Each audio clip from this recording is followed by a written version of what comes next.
שלום לכולם וברוכים הבאים להדרכה הפשוטה שלי למציאת הבידול בתוכן שלכם. כבר מעכשיו אני אבקש מכם להוציא דף ועט כי אתם הולכים לקבל כלים פרקטיים שיעזרו לכם למצוא את הבידול הייחודי שלכם. בהדרכה קרובה אתם תצטרכו לענות על כמה שאלות שאני מבטיחה לכם שהתשובות לשאלות האלה יהפכו את התהליך הזה לכל כך הרבה יותר קל ופשוט ותהפוך אתכם למכונת תוכן משומנת. אז בלי דיבורים מיותרים, בואו נתחיל. אז הדבר הראשון שתצטרכו בעצם לעשות עוד לפני שאתם נכנסים לשלב יצירת התוכן הוא להבין מי קהל היעד הספציפי שלכם. הנה כמה שאלות שאתם יכולים לענות עליהן שיעזרו לכם למצוא את הכיוון. הדבר הראשון הוא עם מי אתם נהנים לעבוד. אני אסביר. מצד אחד, מי הלקוחות שעושים לכם הכי פחות כאבי ראש, ומצד שני, אלה שמקבלים את התוצאות הטובות ביותר מהשירות או המוצר שלכם. מי אשכרה מוכן לשלם לכם עבור השירות? מה המגדר? מה הגיל? מה המצב המשפחתי והכלכלי שלהם? באיזה נקודה הם נמצאים לפני שהם לקחו את השירות שלכם, ובאיזה נקודה הם נמצאים אחרי שהם לקחו את השירות שלכם? מה יקרה אם הם לא יקחו את השירות שלכם עכשיו? עד כמה זה דחוף להם? אתם חייבים להבין שככל שקהל היעד שלכם יותר ממוקד וספציפי, ככה יהיה לכם הרבה יותר קל לפנות אליו ולמכור לו את המוצר והשירות שלכם. הקהל יעד שלי למשל, הם בעלי עסק נותני שירות בדיוק כמוני, שהם בעצם one man show. מה הכוונה? הם עושים גם את השירות, גם את המחירות, גם את השיווק וגם את ההתנהלות מול הלקוח לגמרי בעצמם. אין להם לא את הזמן ולא את הידע להשקיע בעריכת סרטונים. וכאן אני נכנסת לתמונה. עכשיו כשיש לנו איזשהו כיוון לאיזה קהל אתם פונים, אני רוצה רגע להתרכז בכם, בעלי העסק. אני רוצה שתרשמו על הדף שלכם את השירות שלכם בדיוק מההתחלה ועד הסוף, אבל יש פה קאץ' וזה כנראה מה שרוב המתחרים שלכם לא עושים, זה לרשום את זה בשפה הכי קלה ופשוטה שאפשר, שקהל היעד שלכם יבין, הכוונה בשפה של קהל היעד שלכם, או בשפה שאפילו ילד בן 5 יוכל להבין. לדוגמה, אם אני נגיד מאמן כושר וקהל היעד שלי הוא בנות בגיל ההתבגרות,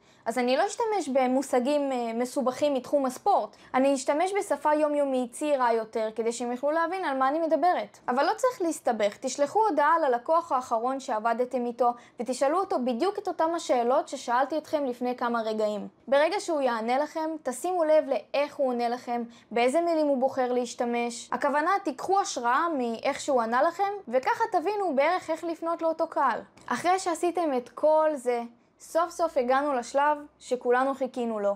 שלב יצירת התוכן. יש המון דרכים לכתוב תבניות בסיס לסרטונים, אבל הנה כמה מהתבניות האהובות עליי. הסוג הראשון של הסרטונים שאני רוצה שנדבר עליו, הוא סרטוני רובין הוד. מה זה אומר? אתם והקהל יוצרים בעצם אויב משותף. מה הכוונה? נניח אני יועץ פיננסי ואני רוצה לשכנע את הלקוחות שלי להשקיע בשוק ההון. אני לוקחת נגיד את הבנק ואני אומרת, חבר'ה, אם אתם משקיעים שנה שלמה באיזושהי קרן חיסכון בבנק, זה הצורה שאתם מקבלים בשנה. אבל אם באותה שנה תשקיעו את אותו כסף בשוק ההון, אתם תקבלו תשואות שונות לחלוטין. מה עשינו פה? בעצם לקחנו את הבנק והפכנו אותו לסוג של אויב. זה יוצר איזשהו חיבור והזדהות עם הקהל שלכם. אגב, אני ממליצה לכם להשתמש במחקרים, זה עובד מעולה. הדבר הבא הוא סרטוני סיטואציה. אתם ממש מתארים סיטואציה אמיתית, אוקיי? לא לחרטט לי איזה שהם אגדות, של הקהל שלכם, שהוא נמצא באיזושהי בעיה ספציפית. אתם ממש מתארים את ההתחלה של התהליך, איפה הוא נמצא, מה הוא מרגיש, איזה תגובות הוא מקבל מהסביבה, מה הוא חושב על עצמו, איך זה משפיע על החיים שלו. מנגד לזה, אתם גם מראים בסוף הסרטון איך הוא מרגיש אחרי שהוא לקח את השירות או את המוצר שלכם או את הליווי או הנערף. אתם ממש מראים את השינוי המטורף שהוא עשה ואיך זה בדיוק השפיע עליו בחיים האישיים שלו. אגב, כשאתם מתארים את הסיטואציה, תדברו אך ורק בגוף ראשון ולא בגוף שלישי, כדי לא חלילה להעביר איזושהי אשמה על הבן אדם, על הלקוח, כי אם כן, אתם פשוט תבריחו אותו. לדוגמה, אני מאמן כושר ואני מתאר לכם סיטואציה של אחד הלקוחות שלי. הוא בא ואומר, תקשיב, אני ניסיתי הכל, אני עשיתי דיאטות, אני עשיתי אימונים, לקחתי מאמן אישי, עשיתי 1000 תפריטים וכלום לא עובד. אני מרגיש מתוסכל, אני מרגיש חוסר ביטחון, אני מרגיש שהבת זוג שלי לא מסתכלת עליי אותו דבר. האנשים בעבודה מסתכלים עליי מוזר, צוחקים עליי, אבל אחרי הליווי, הבן אדם מסתכל על עצמו במראה והוא אומר, וואו, אני מרגיש סופר ביטחון עצמי, אני מרגיש שאני יכול לעשות הכל.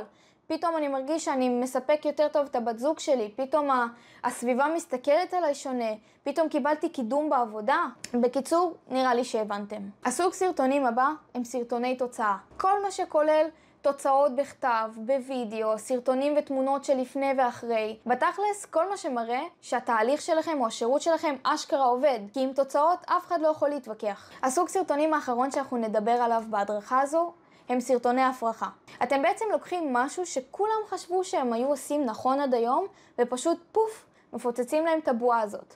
מה הכוונה? אתם אומרים להם, חבר'ה, אתם בכלל לא בכיוון, וזאת הסיבה שאתם נמצאים איפה שאתם נמצאים. כמובן לא בטון מאשים, כן? אל תשכחו שגם אחרי שהפרחתם להם את הדעה שלהם, את הדעה הקדומה שלהם, אתם צריכים למלא את החלל באיזשהו פתרון קטן או משהו כזה. לדוגמה, אני מישהי שמנסה לרדת במשקל, אבל לא מצליחה.